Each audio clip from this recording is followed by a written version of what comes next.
ഒരു പ്രധാനപ്പെട്ട വാർത്ത കണ്ണൂരിൽ നിന്ന് ലഭിക്കുന്നു. കണ്ണൂർ പയ്യാവൂരിൽ +2 വിദ്യാർത്ഥിനി സ്കൂൾ കെട്ടിടത്തിന് മുകളിൽ നിന്ന് ചാടി. പയ്യാവൂർ സേക്രഡ് ഹാർട്ട് സ്കൂൾ വിദ്യാർത്ഥിനിയാണ് 3ാം നിലയിൽ നിന്ന് ചാടിയത്. രാവിലെ 8 മണിയോടെയാണ് സംഭവം. ഗുരുതരമായി പരിക്കേറ്റിട്ടുണ്ട്. കുട്ടിക്ക് ആശുപത്രിയിൽ പ്രവേശിപ്പിച്ചിട്ടുണ്ട്. ആ കുട്ടിയെ സ്കൂൾ കെട്ടിടത്തിൽ നിന്ന് ചാടിയതാണ്. അതെന്താണ്, അതൊരു ആത്മഹത്യാശ്രമമാണോ എന്നുള്ള നിഗമനങ്ങളിലേക്കൊന്നും എത്താറായിട്ടില്ല എന്ന് മനസ്സിലാക്കുന്നു. എന്നാൽ എന്താണ് അതിന് കാരണം, വിദ്യാർത്ഥി ചാടാനുണ്ടായ റീസൺ എന്താണ്, ഇതിനെ സംബന്ധിച്ചുള്ള അന്വേഷണം ആരംഭിച്ചിരിക്കുന്നു എന്ന് മനസ്സിലാക്കുന്നു. പോലീസ് അധികൃതരടക്കം അവിടെ ഉണ്ടെന്നുള്ളത് മനസ്സിലാക്കുന്നു. ഇപ്പോൾ കുട്ടിക്ക് ഗുരുതരമായി പരിക്കേറ്റിട്ടുണ്ട്. 3ാം നിലയിൽ നിന്നാണ് ഈ വിദ്യാർത്ഥി ചാടിയിരിക്കുന്നത്. രാവിലെ 8 മണിയോടെയാണ് സംഭവം. ആരോഗ്യനില എത്തരത്തിലാണ് ഇപ്പോൾ വിദ്യാർത്ഥിയുടേത് എന്നുള്ളതൊക്കെ അറിയേണ്ടതുണ്ട്.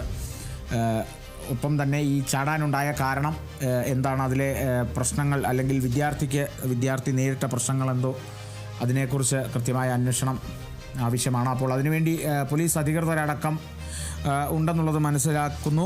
ഇപ്പോൾ നിലവിൽ ആരോഗ്യനില എത്രത്തോളം തൃപ്തികരമാണോ എന്നുള്ളതും കൂടിയാണ് നമുക്കറിയേണ്ടത്. കണ്ണൂർ പയ്യാവൂരിലാണ് +2 വിദ്യാർത്ഥിനി സ്കൂൾ കെട്ടിടത്തിന് മുകളിൽ നിന്ന് 3ാം നിലയിൽ നിന്ന് ചാടിയിരിക്കുന്നു. പയ്യാവൂർ സേക്രഡ് ഹാർട്ട് സ്കൂൾ വിദ്യാർത്ഥിനിയാണ്. ഇത്തരത്തിലൊരു സംഭവം നമ്മതിൽ ഉൾപ്പെട്ടിരിക്കുന്നതെന്ന് രാവിലെ 8 മണിയോടെയാണ് ഈ സംഭവം ഉണ്ടായിരിക്കുന്നത്. ഏറെ അപ്പോൾ സങ്കടകരമെന്ന് പറയാനൊക്കൂ. 3ാം നിലയിൽ നിന്ന് ചാടുകയായിരുന്നു. അതൊരു ആത്മഹത്യാശ്രമമാണോ എന്നുള്ളത് അറിയില്ല. പക്ഷേ അത്തരത്തിലുള്ള നിഗമനങ്ങളിലേക്കൊക്കെ, അഭ്യൂഹങ്ങളൊക്കെ അത്തരത്തിൽ ഉയർന്നു വരുന്നു. അങ്ങനെയാണ് എന്നുള്ളത്. എന്തായാലും പ്രാഥമിക നിഗമനങ്ങൾ അറിയിക്കേണ്ടത് അധികൃതരാണ്. പോലീസ് അധികൃതർ അവിടെയുണ്ട്. അവർ അറിയിക്കുന്നതിനനുസരിച്ച് നിഗമനങ്ങളിലേക്കുമൊക്കെ തന്നെ നമുക്കെത്താം. എന്താണ് ഇതിനുണ്ടായ സാഹചര്യം എന്നുള്ളതൊക്കെ അറിയേണ്ടതുണ്ട്.